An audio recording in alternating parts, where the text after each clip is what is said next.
मशवरा के थोड़ियां बकरियां ले लो पहला फिर साल ना बेचो ते बाद जो बेचो मुकदियां ने ते इस टाइम टोटल किन्ने क भारू ने?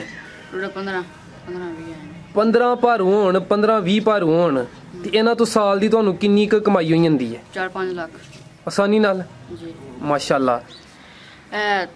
बाकी सोने दी बकरियां ने ते कि 4-5 बकरियां ने जिन्ना दुध देईदा होवे ते महीने दा कोई 20,000 कर लीदा दुध तो जी। अस्सलाम वालेकुम। वालेकुम सलाम। प्यारे भाई की हाल है? ठीक ठाक तुसीं सुनाओ? अल्लाह पाक दा शुक्र। प्यारे भाई दा की नाम है? फुरकान। फरकान भाई किस इलाके तो तलक है? गुजरात। ते प्यारे भाई तुसी किन्ने सालां तू बकरियां दा काम करदे हो पे? 4-5 साल तो शौक है मैनू ते अब्बू मेरे करदे ने बकरियां चारदे ने ते मैं घर बनाना वा ते स्कूल भी पढ़ी दा 8वीं क्लास च पढ़ना 15 साल उम्र है ते तू घर लिआंदे ने बनने आ और दुध दिंदियां ने हैरी मैली जी जी ठीक ठाक माशाअल्लाह जावे वधिया ने पैसिਆਂ ਦੇ ਜਾਣ है जी जी ते वधिया नस्ल है इन्हां च आमदन होंदी है जी जी इन्हां च खर्चा कोई नहीं दूसरे जानवर खर्चा होंदा है ते और सब ठीक है यानी कि माशाअल्लाह अच्छा काम है खर्चा दे च ना होंदे बराबर है ते बचत ज्यादा है जी। ते इस टाइम टोटल किन्ने क भारू ने? टोटल 15 20 15 भारू होण 15 20 भारू होण ते इन्हां तो साल दी तुहानू किन्नी क कमाई होई जंदी है? 4-5 लाख आसानी नाल जी माशाअल्लाह। तुसी नौजवान हो तुसी पढ़ाई भी करदे हो पे नाल तुसी ਇਹ ਜਿਹੜਾ ਸ਼ੌਕ ਹੈ ਆਪਣੇ ਵਾਲਿਦ ਸਾਹਿਬ ਨਾਲ ਇਹ ਸ਼ੌਕ ਵੀ ਪੂਰਾ ਕਰਦੇ ਹੋ पे ਤੇ ਦੋਸਤਾਂ ਨੂੰ ਦੱਸੋ ਹਾਂ ਕਿ ਇਹ ਕੰਮ ਕਿੰਜ ਦਾ ਹੈ ਤੇ ਤੁਸੀਂ ਇਹ ਜਿਹੜਾ ਬੱਕਰੀਆਂ ਦਾ ਕੰਮ ਹੈ ਇਹ ਹੀ ਕੰਮ ਕਿਉਂ ਕਰਦੇ ਹੋ पे? कि इन्हां च खर्चा कोई नहीं आमदन ही आमदन है ते हजूर सल्लल्लाहु अलैहि वसल्लम ने रखियां हन इन्हां च खर्चा कोई नहीं आमदन ही आमदन है इन्हां च इन्हां तो फायदा बड़ा हुंदा वे जी यानी कि सुन्नत भी है ते प्रॉफिटेबल काम है जी। ते ਤੁਹਾਡੇ ਕੋਲ ਇਸ ਟਾਈਮ ਕਿਹੜੀ ਨਸਲ ਦੀਆਂ ਬੱਕਰੀਆਂ ਮੌਜੂਦ ਨੇ? कोल इस टाइम देसी ने सिर्फ ते बलियां शेड़ियां ने जी लोइयां अच्छा सेना नहीं आने हैं ਇਹ ਗੁਜਰਾਤ ਦੀ ਨਸਲ ਹੈ जी इत्थे इलाके च मशहूर है ਇਹ ਜਿਹੜੀ ਤੁਹਾਡੇ ਕੋਲ ਨਸਲ ਹੈ ਇਹ ਕਿਹੜੀ ਵਜ੍ਹਾ ਤੋਂ ਮਸ਼ਹੂਰ ਹੈ? ਇਹ ਬੱਚੇ ਜ਼ਿਆਦਾ ਦਿੰਦੀ ਹੈ ਜਾਂ ਕਿ ਦੁੱਧ ਜ਼ਿਆਦਾ ਦਿੰਦੀ ਹੈ? ਇਹ ਸੋਹਣੀਆਂ ਵੀ ਹੁੰਦੀਆਂ ਨੇ ਦੁੱਧ ਵੀ ਜ਼ਿਆਦਾ ਦਿੰਦੀਆਂ ਨੇ ਤੇ ਬੱਚੇ ਵੀ ਸੋਹਣੇ ਹੁੰਦੇ ਨੇ ਮਹਿੰਗੇ ਹੁੰਦੇ ਨੇ ਇਹਨਾਂ ਦੇ ਹੋਰ ਠੀਕ ਨੇ ਸੋਹਣੀਆਂ ਬੜੀਆਂ ਹੁੰਦੀਆਂ ਨੇ ਇਹਦੀਆਂ ਜੀ ਜੀ। ਤੇ ਇਹ ਜਿਹੜੀ ਬੱਕਰੀਆਂ ਨੇ ਇਹ ਜ਼ਿਆਦਾ ਤੋਂ ਜ਼ਿਆਦਾ ਕਿੰਨੇ ਬੱਚੇ ਦਿੱਤੇ ਨੇ ਤੁਹਾਡੇ ਕੋਲ ਬੱਕਰੀ ਨੇ? हमारे को ये 4-5 तो ज्यादा जान देते ਕਿਸੇ ਨੇ 4 ਜਾਂ 5 ਦਿੱਤੇ ਨੇ? हाँ ਕਿ 4 ਦਿੱਤੇ ਨੇ ਜਾਂ ਕਿ 5 ਦਿੱਤੇ ਨੇ? एक ने 5 भी देते हैं एक ने 4 भी देते हैं ਅੱਛਾ 5 ਵੀ ਦਿੱਤੇ ਹਨ ਇੱਕ ਨੇ ਉਹ ਸੇਲ ਕਰ ਦਿੱਤੀ ਕਿ ਕੋਲ ਹੀ ਹੈ ਬੱਕਰੀ? कोहली है। ਕੋਲ ਹੀ ਹੈ ਉਹ ਦੋਸਤਾਂ ਨੂੰ ਬੱਕਰੀ ਦੱਸੋ ਹਾਂ ਜਿੰਨੇ 5 ਜਾ ਦਿੱਤੇ ਹਨ। ਅੱਛਾ ਪਿਆਰੇ ਭਾਈ ਇਹ ਬੱਕਰੀ ਕਿੰਨੇ ਜਾ ਦਿੱਤੇ ਸਨ? 5 5 जी। ਮਾਸ਼ਾਅੱਲਾ। ਕਿੰਨੇ ਸੂਏ ਸੂਈ ਹੈ ਬੱਕਰੀ? तीसरा सो ਤੀਸਰਾ ਸੂਆ ਤੇ ਦੂਸਰੇ ਸੂਏ ਨੇ ਦਿੱਤੇ ਨੇ 5 ਜਾ जी ਮਾਸ਼ਾਅੱਲਾ। ਉਹ ਪੰਜੇ ਬਚ ਗਏ ਹਨ? नहीं ਹੂੰ 2 मड़े एक लता नहीं है बिचों ਅੱਛਾ ਕਿੰਨੇ ਬੱਚੇ ਹਨ ਫੇ? चार जो निक्के दे खड़िया से एक बड़ा का किता से ਅੱਛਾ ते 2 निक्के हम दे खड़ा ਠੀਕ ਹੈ। ਤੇ ਉਹ ਜਿਹੜੀ ਪਰਲੀ ਬੱਕਰੀ ਹੈ ਉਹਨੇ ਕਿੰਨੇ ਜਾ ਦਿੱਤੇ ਨੇ? ਇਹ ਜਿਹੜੀ ਪਰਲੀ ਹੈ इन्हें आखी एक ले ला देता सी और ਅੱਛਾ ਤੇ ਇਹਨੇ ਜ਼ਿਆਦਾ ਤੋਂ ਜ਼ਿਆਦਾ ਕਿੰਨੇ ਦਿੱਤੇ ਨੇ? इन्हें 2 ही देंदी है ਅੱਛਾ ਤੇ ਜਿਹੜੀ 4 ਜਾ ਵਾਲੀ ਉਹ ਕਿਹੜੀ ਹੈ? ऐ रखी खड़ी ਅੱਛਾ ਇਹ ਲਈ ਇਹ ਮਾਸ਼ਾਅੱਲਾ ਜੀ ਇਹ ਬੱਕਰੀ ਨੇ 4 ਜਾ ਵੀ ਦਿੱਤੇ ਨੇ ਮਾਸ਼ਾਅੱਲਾ ਜੀ। ਅੱਛਾ ਜਿਹੜੀ ਬੱਕਰੀ ਜਾ ਜ਼ਿਆਦਾ ਦਿੰਦੀ ਹੈ ਥੋੜੇ ਨਜ਼ਦੀਕ ਆਓ ਨਾ ਇਹ ਸਾਹਮਣੇ ਦੇ ਆਓ ਜਿਹੜੀ ਬੱਕਰੀ ਜਾ ਜ਼ਿਆਦਾ ਦਿੰਦੀ ਹੈ 4 ਦਿੰਦੀ ਹੈ ਜਾਂ 5 ਦਿੰਦੀ ਹੈ ਉਹ ਸਾਰੇ ਜਾ ਬਚ ਜਾਂਦੇ ਨੇ ਜਾਂ ਕਿ ਉਹਨਾਂ ਚੋਂ ਕੁਝ ਬਚਦੇ ਨੇ? कोसे बचते ने सर्दियां च सुंदियां ने ਹੂੰ ते जा कोई बीमार भी बहुते होने अंदर एक नुकस भी होंदा है ते फिर बच भी जाते ने एक दो नुकस भी होंदा है बाकी अब्बल ते हाड़ी बच गए ਠੀਕ ਹੈ। ਇਹ ਜਿਹਨੇ 5 ਦਿੱਤੇ ਹਨ ਉਹ ਪੰਜੇ ਬਚ ਗਏ ਹਨ ਕਿ ਉਹਨਾਂ ਕੋਲ ਕੁਝ ਜ਼ਾਇਆ ਹੋ ਗਏ ਹਨ? 2 आया हो गए हरे 3 ਬੱਚੇ ਹਨ जी ਤੇ ਇਹ ਜਿਹਨੇ 4 ਦਿੱਤੇ ਹਨ ਇਹਦੇ 4 बच्चे हैं ਚਵੇਂ ਬਚ ਗਏ ਹਨ। ਉਹ ਜਿਹੜੇ 4 ਜਾ ਹਨ ਇਹ ਜਿਹੜਾ ਦੁੱਧ ਇਹ ਬੱਕਰੀ ਦਾ ਆਪਣਾ ਸੀ ਉਹਦੇ ਉੱਤੇ ਪਾਲੇ ਹਨ ਜਾਂ ਕਿ ਨਾਲ ਤੁਸੀਂ ਅਲੱਗ ਤੋਂ ਵੀ ਕਿਸੇ ਇਹ ਬੱਕਰੀ ਦਾ ਦੁੱਧ ਪਿਲਾਉਂਦੇ ਸੋ ਉਹਨਾਂ ਨੂੰ?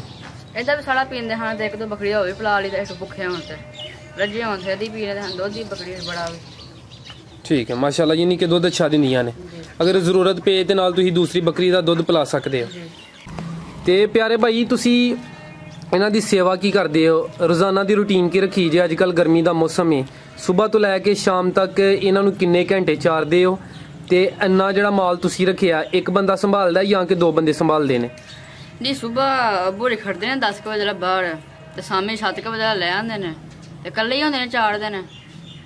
ਤੇ ਮੈਨੂੰ ਵੀ ਸ਼ੌਕ ਹੈ, ਤੇ ਮੈਂ ਵੀ ਕੋਈ ਵੱਡਿਆ ਕੇ ਬੱਕਰੀ ਰੱਖਾਂ, ਮੈਨੂੰ ਜਾਂ ਆਮਦਨ ਹੁੰਦੀ, ਖਰਚਾ ਕੋਈ ਨਹੀਂ ਹੁੰਦਾ। ਤੇ ਹੋਰ ਭੁੱਖੀਆਂ ਹੋਣ ਤੇ ਸ਼ਾਮੇ ਦਾਣਾ ਪਾਣੀ ਪਾ ਲਈਦਾ। ਇਹ ਜਿੰਜ 2-4 ਦਿਨ ਪਹਿਲੇ ਬਾਰਿਸ਼ ਰਹੀ ਹੈ ਤੇ ਤੁਹਾਨੂੰ ਬਾਹਰ ਚਰਾਈ ਵਾਸਤੇ ਤੇ ਤੁਸੀਂ ਇਹਨਾਂ ਨੂੰ ਲੈ ਕੇ ਨਹੀਂ ਗਏ ਹੋਣੇ, ਤੇ ਜਦੋਂ ਇਹਨਾਂ ਨੂੰ ਘਰ ਰੱਖਦੇ ਹੋ ਉਦੋਂ ਜਿਹੜਾ ਤੁਸੀਂ ਕੋਈ ਇਹਨਾਂ ਨੂੰ ਦਾਣਾ ਪਾਉਂਦੇ ਹੋ ਉਹਦੇ 'ਚ ਕਿਹੜੀ ਚੀਜ਼ ਸ਼ਾਮਲ ਹੈ? ਬਾਰਿਸ਼ਾਂ ਹੁੰਦੀਆਂ ਹਨ ਤੇ ਕਿ ਮੌਸਮ ਖਰਾਬ ਰਹਿੰਦਾ ਸੀ, ਝੱਟ ਸਹੀ ਹੁੰਦਾ ਸੀ, ਤੇ ਬਾਹਰ ਪਾਣੀ ਪਾਣੇ ਸੀ, ਤੇ ਨਹੀਂ ਸੀ ਸਹੀ ਚੁਗਣ ਹੁੰਦਾ ਇਹਨਾਂ ਕੋਲੋਂ। ਥੋੜੀ ਦੇਰ ਬਾਹਰ ਜਾਂਦੀਆਂ ਫਿਰ ਘਰ ਆ ਕੇ ਦਾਣੇ ਪਾਈਦੇ ਇਹਨਾਂ ਨੂੰ ਬਸ। ਗੰਦਮ ਦੇ ਦਾਣੇ ਜੀ ਉਹ ਕਿੰਜ ਇਸਤੇਮਾਲ ਕਰਦੇ ਹੋ, ਭੇ ਕੇ ਜਾਂ ਸੁੱਕੇ? ਤੇ ਸਰਦੀਆਂ 'ਚ ਸੁੱਕੇ ਪਾਈਦੇ ਨੇ, ਤੇ ਗਰਮੀਆਂ 'ਚ ਭੇ ਕੇ ਪਾਈਦੇ ਨੇ। ਸੁਬਹ ਭੇ ਖੜੇ ਤੇ ਪਿਛਲੇ ਟਾਈਮ ਕਾ ਖੜੇ, ਕੱਪੜੇ ਦਾ ਪਾ ਕੇ ਸੁਕਾ ਕੇ ਤੇ ਸ਼ਾਮੀ ਉਹ ਪਾ ਖੜੀ ਦੇ ਨੇ ਇਹਨਾਂ ਨੂੰ। ਠੀਕ ਹੈ, ਯਾਨੀ ਸਿਰਫ ਗੰਦਮ ਦੇ ਦਾਣੇ। ਜੀ ਠੀਕ ਹੈ, ਮਾਸ਼ਾਅੱਲਾ ਭਾਈ, ਤੁਸੀਂ ਕਾਫੀ ਅੱਛੀਆਂ ਗੱਲਾਂ ਦੱਸਦੇ ਹੋ ਪਏ। ਤੇ ਸਰਦੀਆਂ 'ਚ ਇਹਨਾਂ ਦੀ ਕੀ ਰੂਟੀਨ ਹੁੰਦੀ ਹੈ? ਇਹ ਹੀ ਰੂਟੀਨ ਹੈ ਜਾਂ ਕਿ ਸਰਦੀਆਂ 'ਚ ਕੁਝ ਅਲੱਗ ਇਹਨਾਂ ਨੂੰ ਖਿਲਾਉਂਦੇ ਪਿਲਾਉਂਦੇ ਹੋ? ਸਰਦੀਆਂ 'ਚ ਬਸ ਸੁਬਹ ਪੱਠੇ ਪਾਈਦੇ ਨੇ ਬਾਹਰੋਂ, ਜੋਦਰੀ ਤੇ ਚਟਾਲਾ, ਤੇ ਫਿਰ ਝੱਟ ਬਾਹਰ ਖੜੀਦੇ ਨੇ, ਬਿਠਾ ਛਾ ਕੇ ਫਿਰ ਘਰ ਲੈ ਜਾਂਦੇ, ਫਿਰ ਸ਼ਾਮੀ ਪੱਠੇ ਪਾਈਦੇ ਨੇ, ਤੇ ਸ਼ਾਮੀ ਦਾਣੇ ਪਾਈਦੇ ਨੇ ਇਹਨਾਂ ਨੂੰ। ਫਿਰ ਅੱਜ ਕੱਲ ਇਹਨਾਂ ਦਾ ਕੋਈ ਦੁੱਧ ਵੀ ਸੇਲ ਕਰਦੇ ਹੋ ਪਏ? ਜੀ ਕਿੰਨੀਆਂ ਬੱਕਰੀਆਂ ਦੁੱਧ ਦੇ ਰਹੀਆਂ ਨੇ ਤੇ ਮਹੀਨੇ ਦਾ ਉਹਨਾਂ ਦਾ ਕਿੰਨੇ ਕੁ ਦਾ ਦੁੱਧ ਤੁਸੀਂ ਫਰੋਖਤ ਕਰ ਲੈਂਦੇ ਹੋ?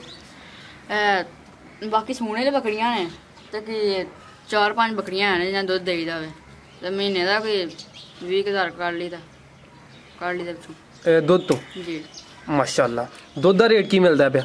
65 ਰੁਪਏ ਦਿੰਦੇ ਰਹੇ। ਦੁੱਧ ਹੀ ਲੈ ਕੇ ਜਾਂਦਾ ਹੈ? ਜੀ ਇੱਥੇ ਆ ਕੇ ਖੁਦ ਲਈ ਜਾਂਦਾ ਹੈ? ਜੀ ਖੁਦ ਖੜਦਾ ਆ ਕੇ। ਰੇਟ ਬੜਾ ਘੱਟ ਹੈ? ਰੇਟ ਬਸ ਫਰਕ ਹੀ ਹੈ। ਅੱਛਾ, ਗੁਜਰਾਤ ਮਹਿੰਗਾ ਹੈ ਤੇ ਅਸੀਂ ਸਸਤਾ ਦਿੰਦੇ ਤੇ ਪਿੰਡ ਥਾਂ ਫਿਰ ਰੇਟ ਥੋੜਾ ਜਿਹੜਾ ਤੁਹਾਨੂੰ ਕਮ ਮਿਲਦਾ ਹੈ। ਹਾਂ। ਤੇ ਇਹ ਜਿਹੜੀ ਤੁਸੀਂ ਇਹਨਾਂ ਵਾਸਤੇ ਜਗ੍ਹਾ ਬਣਾਈ ਹੈ, ਇਹ ਓਪਨ ਏਰੀਆ ਵੀ ਹੈ ਨਾਲ? ਤੁਸੀਂ 2 ਕਿ 3 ਕਮਰੇ ਬਣਾਏ ਜੇ ਜੀ ਇਹ ਇਹਨਾਂ ਵਾਸਤੇ, ਜਿੱਥੇ ਇਹਨਾਂ ਨੂੰ ਤੁਸੀਂ ਬਾਰਿਸ਼ 'ਚ ਜਾਂ ਸਰਦੀ 'ਚ ਰੱਖਦੇ ਹੋ? ਟੋਟਲ ਕਿੰਨਾ ਏਰੀਆ ਹੈ? 4-5 ਮਰਲੇ ਆਈ ਨੇ। ਇਹ ਜਿਹੜੀ ਖੁੱਲੀ ਜਗ੍ਹਾ ਹੈ ਅਵੀ ਤੇ ਉਹ ਜਿਹੜੇ ਕਮਰੇ ਨੇ ਉਹ ਵੀ ਸ਼ਾਮਲ ਕਰਕੇ? ਜੀ ਤੇ ਆ ਜਿਹੜੇ ਤੁਸੀਂ ਕਮਰੇ ਬਣਾਏ ਨੇ, 3 ਕਮਰੇ ਨੇ ਤਕਰੀਬਨ, ਉਹ ਵੀ 2.5-3 ਮਰਲੇ ਹੋਣੇ ਨੇ? ਜੀ 2.5-3 ਮਰਲੇ ਅਗਰ ਇਹ ਜਿਹੜਾ ਛਤਿਆ ਏਰੀਆ ਹੋਏ ਉਹਦੇ ਅੰਦਰ ਕਿੰਨਾ ਮਾਲ ਆਈ ਜਾਂਦਾ ਹੈ? ਉਹ 30 ਪੈਂਦੀ ਭਾਰ ਬਰਾਂਸ ਕੋਨ ਆ ਜਾਂਦੇ ਨੇ ਆਰਾਮ ਸਕੂਨ ਨਾਲ? ਜੀ। ਇਸ ਤੋਂ ਇਲਾਵਾ ਮਿਰਚਾਂ ਦੇ ਲਿਆ ਨੇ, ਕਦੀ ਮਸਾਲੇ ਛੜੋ ਲਿਆ ਕੇ ਦੇ ਲਈਦੇ ਨੇ, ਭਜੋਈਆਂ ਹੋਣ, ਛੁੜਕੀਆਂ ਹੋਣ। ਤੇ ਮਿਰਚ ਮਸਾਲਾ ਕਿਹੜੀ ਚੀਜ਼ਾਂ ਦਾ ਤਿਆਰ ਕਰਦੇ ਹੋ? ਇਹ ਲੂਣ ਦੇਈਦਾ ਹੋਵੇ, ਮਿਰਚਾਂ ਤੇ ਬਾਜ਼ਾਰੋਂ ਬਣਿਆ ਬਣਾਇਆ ਲੈ ਕੇ ਆਉਂਦੇ ਆ। ਤੇ ਇਹਦੀ ਰੁਟੀਨ ਕੀ ਹੈ? ਸਰਦੀਆਂ 'ਚ ਕਿੰਨਾ ਦਿੰਦੇ ਹੋ ਤੇ ਗਰਮੀਆਂ 'ਚ ਕਿਸ ਤਰ੍ਹਾਂ ਦਿੰਦੇ ਹੋ ਇਹਨਾਂ ਨੂੰ? ਸਰਦੀਆਂ 'ਚ ਵੀ ਦੇਈਦਾ ਤੇ ਗਰਮੀਆਂ 'ਚ ਨਹੀਂ ਦੇਈਦਾ। ਸੁਬਹ ਥੋੜਾ ਦੇ ਖੜੀਦਾ। ਗਰਮੀ 'ਚ ਵੈਸੇ ਤੁਸੀਂ ਇਹ ਘੱਟ ਇਸਤੇਮਾਲ ਕਰਦੇ ਹੋ ਨਾ? ਜੀ ਠੀਕ ਹੈ ਪਿਆਰੇ ਭਾਈ, ਜਿਹੜੇ ਦੋਸਤ ਤੁਹਾਡੇ ਨਾਲ ਰਾਬਤਾ ਕਰਨਾ ਚਾਹੁੰਦੇ ਨੇ, ਕੋਈ ਮਾਲੂਮਾਤ ਲੈਣਾ ਚਾਹੁੰਦੇ ਨੇ ਜਾਂ ਕੋਈ ਜਾਨਵਰ ਲੈਣਾ ਚਾਹੁੰਦੇ ਨੇ, ਇਹ ਭਾਈਆਂ ਦਾ ਰਾਬਤਾ ਨੰਬਰ? 0306 65 347।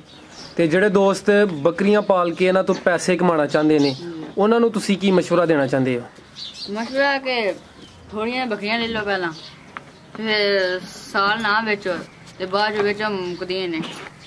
ਅੱਛਾ, ਯਾਨੀ ਕਿ ਸਾਲ ਇੱਕ ਰੱਖੋ, ਅੱਗੋਂ ਮਾਸ਼ਾਅੱਲਾ ਯਾਨੀ ਕਿ ਇਹਨਾਂ ਦੇ ਜਾ ਵੀ ਤਿਆਰ ਹੋ ਜਾਂਦੇ, ਜੀ ਬਰਕਤ ਪਾਈਏ ਦੀ। 200 ਦੀ ਹੋਵੇ ਤਾਂ ਜੀ ਜੀ ਤੇ ਫਾਇਦਾ ਹੋਵੇ ਤਾਂ ਇਹਨਾਂ ਚੋਂ। ਫਿਰ ਮੇਰੀ ਫਾਇਦਾ ਦੇ ਹੜਦੀਆਂ ਨੇ ਬੱਕਰੀਆਂ, ਤੇ ਹੋਰ ਦੁੱਧੀ ਵਾਲੀ ਹੋਣੀ ਚਾਹੀਦੀਆਂ, ਨਸਲੀ ਬੱਕਰੀਆਂ ਹੋਣੀ ਚਾਹੀਦੀਆਂ, ਐਵੇਂ ਟੈਡੀ ਸ਼ੈਡੀ ਨਹੀਂ ਫਾਇਦਾ ਦੇਣੀਆਂ। ਠੀਕ ਹੈ ਪਿਆਰੇ ਭਾਈ, ਬਹੁਤ ਸ਼ੁਕਰੀਆ, ਤੁਸੀਂ ਆਪਣਾ ਕੀਮਤੀ ਵਕਤ ਦਿੱਤਾ ਹੈ। ਅੱਲਾ ਹਾਫਿਜ਼।